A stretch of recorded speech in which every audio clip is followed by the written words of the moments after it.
Let us learn activity 3. The activity 3 talks about taking some zinc granules. So underline zinc granules in your textbook. In a conical flask, add 20 ml of dilute hydrochloric acid. Let us write the formulas of zinc and hydrochloric acid, right?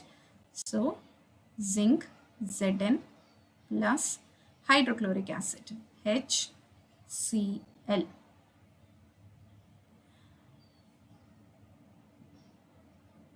Add 20 ml of dilute hydrochloric acid to the zinc granules in a conical flask.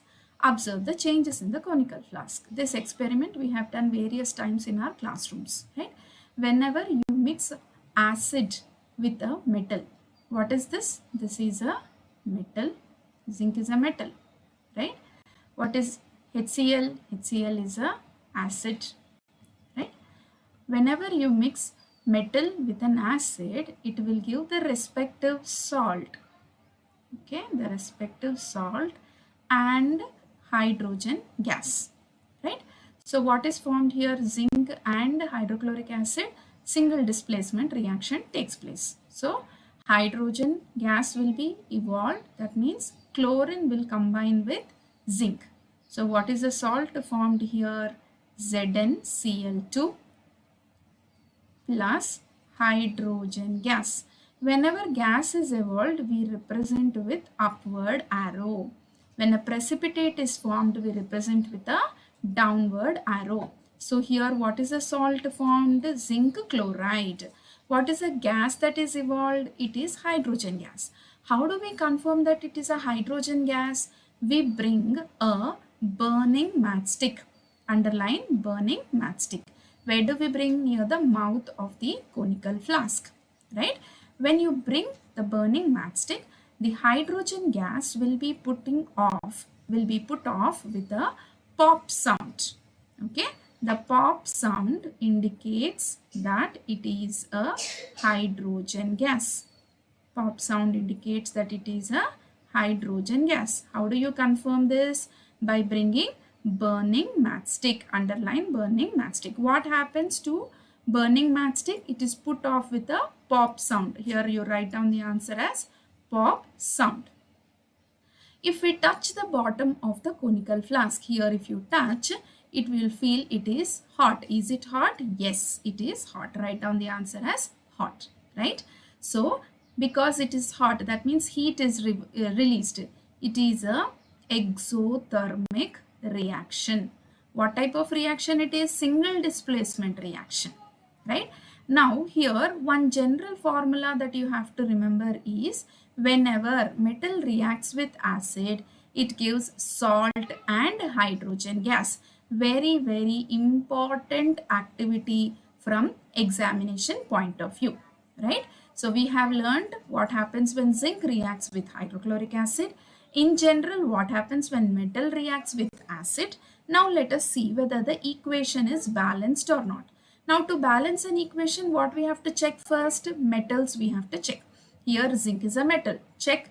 Zinc here is one element on the left hand side, and on the right hand side also there is a one element. After metal you will check for halogens, that is chlorine.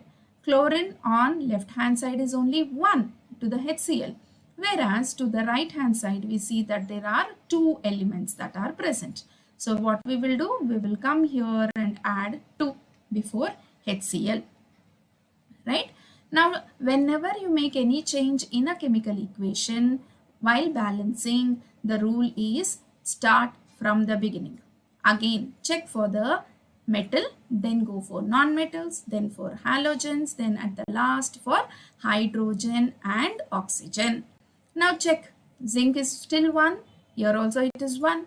Chlorine, it is 2 because we have added 2 in front of HCl.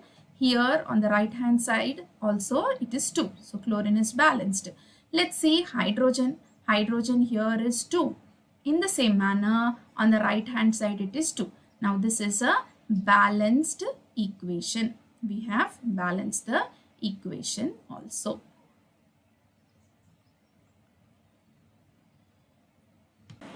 Let us continue to answer the questions.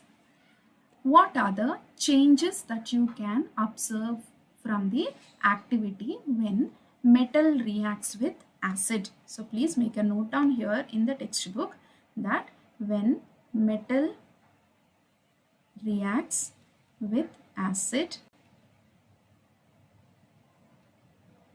what is formed? Salt plus hydrogen, right? From this activity, what are our observations or conclusions, right? Original substance lose their character, right? What was the example that we have taken here? Zinc plus HCl gives zinc chloride plus HCl. Now zinc is not like a zinc, it became zinc chloride. So original substance lost their properties. What happened? It became a different property. It's now zinc chloride. So there is the product that is obtained is of different physical state and color. Okay, you will notice that the zinc chloride will be formed, if you leave it, it will be formed like a black precipitate. It will be formed like a black precipitate, right? Second point, underline the points that I am underlining. Chemical changes may be exothermic or endothermic. We noticed already this with few examples earlier, right? So in any chemical reaction, heat may be released or heat may be absorbed. And this released substances, the substances that are formed, the products that are formed may be insoluble. When it is insoluble, we call it as a precipitate. Gas also is evolved. Here gas is evolved. How did we mark that? With upward arrow, right? These are the chemical changes that happen in a chemical reaction. Such type of chemical reactions takes place in our day-to-day life as well, where the original property of that particular reactant will be lost when there is a chemical reaction.